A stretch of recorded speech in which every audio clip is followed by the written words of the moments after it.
Hello,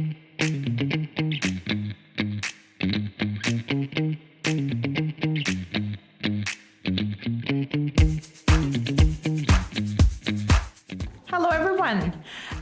Today we're going to talk about post-closing questions, and we have Rabab here who's going to answer some of those questions for us. So Rabab, tell us what happens, or what can we do that, let's say it's been 24 hours, I've moved into my house, and I realize the dishwasher's broken, or the dryer isn't working, or I just realized there was furniture on the floor, and when they took away their staging furniture, and we see there's scratch marks, really bad ones on the floor. How can we go after the sellers in that case? Okay, so the key thing that should always happen is go to the property prior to closing, preferably a day or two prior to closing, and walk through the property with your realtor. Check everything, check washing machine, check the dryer, microwave. I know it's hard to move furniture, but try to see the best you can. Okay. That's number one. Because just keep in mind, once we transfer the money over to the seller's lawyer, the money is out of our trust account. Okay. Which means I no longer have control over that money. I cannot do a holdback. I cannot force the seller to make sure that something is repaired or taken care of. Now, having said that, when it is given in any closing, unless it's an as-is purchase, the seller needs to provides an undertaking that everything is in good working order. Okay, which means the washing machine should be good, the dryer should be working, and all of that stuff. Now, in these appliances, majority of the time where I see the issue is there's a gap between when the seller stopped using it and when the purchasers stopped using it. Okay. So either there's vacant property, so the seller's like, hey, the last time I checked, it was working, and then the purchaser doesn't go in right away and use the dishwasher or doesn't use the laundry right away. And when there is a gap, it becomes harder because now even the seller's lawyer has actually dispersed the money to their client, and now the seller's gone. We can't really get them to come to the table and pay it right away. Now, sometimes on the day of closing, if we find out about it, we can try to do a holdback. That's not always possible, very case by case basis, because if the agreement of purchase and sale doesn't say that we can do a holdback, it becomes difficult.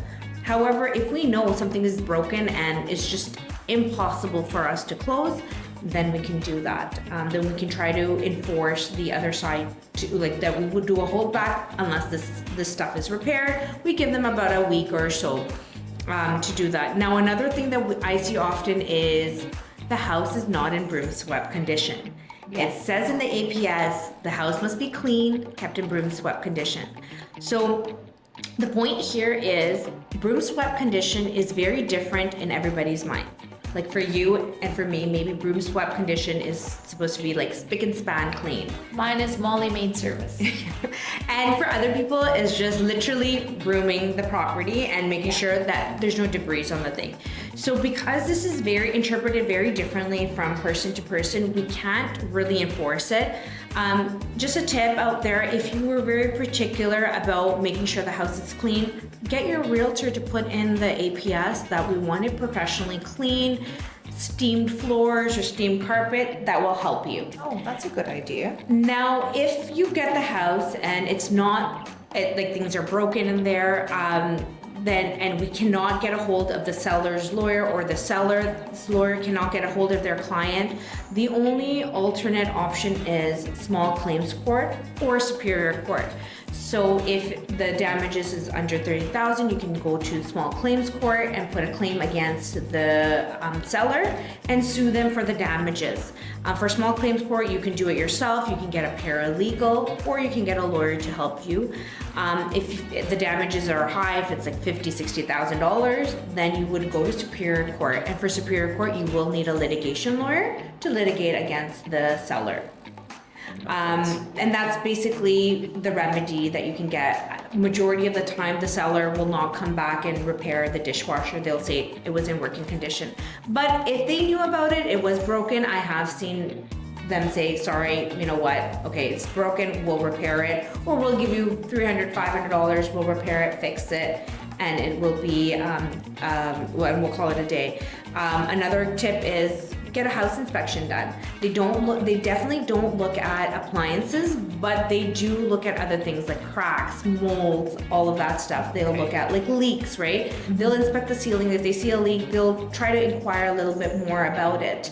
But if you have waived the house inspection and you've done your walkthrough, nothing was determined, there's not a whole lot we can do. There are stuff, especially when you are litigating, like you were talking about the furniture. So if they purposely concealed it and you go into litigation and you can prove that they purposely hid it with heavy furniture that was not easily movable, then your case just becomes stronger. To prove that they purposely hid it. But if it is something that should have been known to you or could have easily been known to you, let's say for example, there is a huge hole in the wall and it's just maybe behind the door, right? And they didn't conceal it, they didn't hide it from you, but they didn't tell you either. The seller can just say, it was there, sorry, you missed it, right? Like, I mean, it could easily been seen if you closed the door, it would have been seen, or something that was just right in front of it and you were able to see it and you just ignored it. Or a lot of people are excited, right? To get the home, to move in. They're just looking at the big stuff. They're not looking at the small stuff until later on. You've missed it. It becomes unfortunately your fault because it was visible. You just didn't see it. You accepted the property in as-is condition.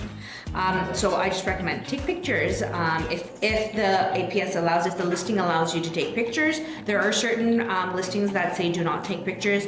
If the listing allows, your realtor allows you, check with your realtor, take pictures, take notes, just so you know that the property is in the same condition as it was when you are purchasing it. Perfect. Thank you so much. Viewers, again, we're going to have our information. Feel free to reach out to us if you have any questions. Thank you. Thanks.